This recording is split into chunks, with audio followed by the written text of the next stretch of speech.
You know you need to do it. The deadline is getting closer. You even care about the result.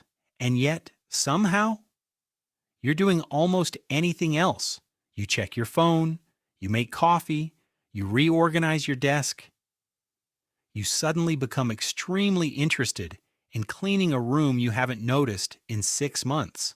Then eventually you look at the clock and think, why did I do this again?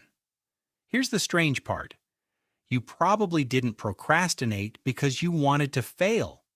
You procrastinated while knowing you wanted to succeed. So, what exactly is happening inside your mind? The popular answer is simple. You're lazy. You lack discipline.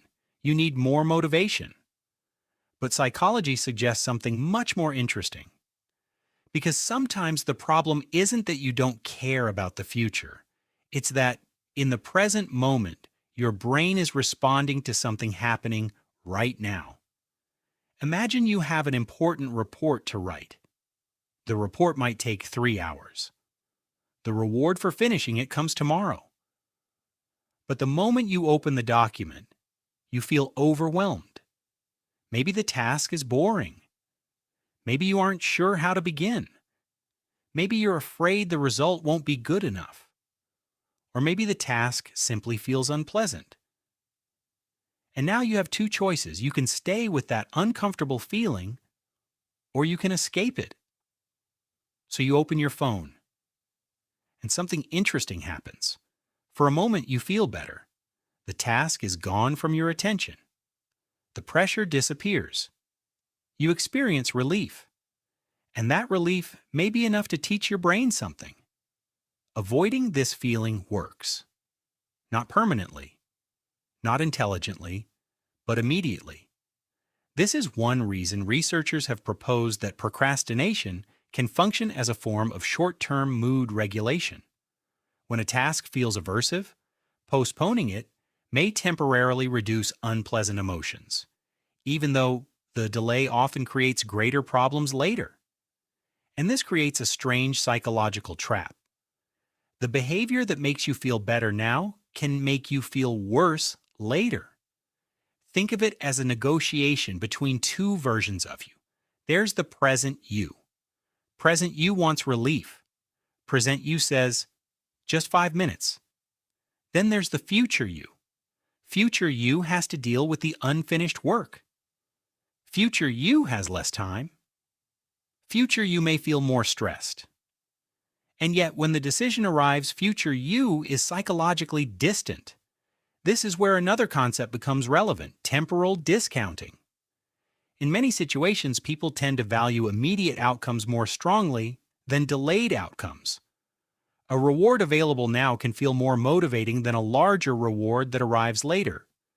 And researchers have proposed that this may contribute to procrastination. A 2024 study found that temporal discounting predicted real-world procrastination in the long-term task examined by the researchers. But this is important. It doesn't prove that procrastination is simply caused by a present-biased brain. Other research argues that self-control is more complicated than temporal discounting alone. So the real problem may be a combination of forces. The task is unpleasant. The reward is far away. The consequences haven't arrived yet. Your confidence may be low. And distractions offer something immediately rewarding. Suddenly, procrastination doesn't look like one giant failure of discipline.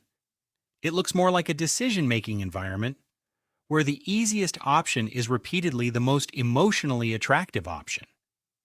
And here's where the story gets even more interesting. You might assume that the harder a task is, the more likely you are to procrastinate. But difficulty isn't the only issue. Sometimes uncertainty is the problem. Imagine two tasks. One says, write a 500-word essay about this specific question. The other says, work on your future. The second task may sound inspiring. But where do you begin?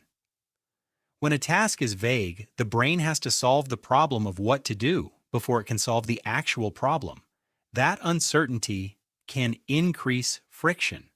And the longer you stare at an undefined task, the easier it becomes to escape into something that has a clear beginning and an immediate reward. Your phone doesn't ask, "What is the optimal strategy for using the next 20 minutes?" It simply gives you something to do.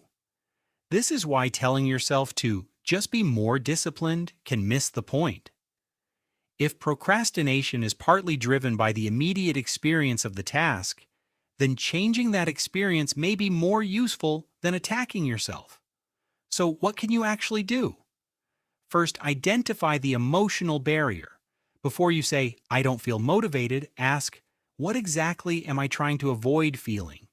Is it boredom, confusion, fear of making a mistake, the possibility of discovering that the task is harder than expected?" The answer matters because different problems require different solutions. If the problem is confusion, define the next action. Not "work on my project." Instead, open the document and write 3 terrible first sentences. If the problem is overwhelm, shrink the starting point.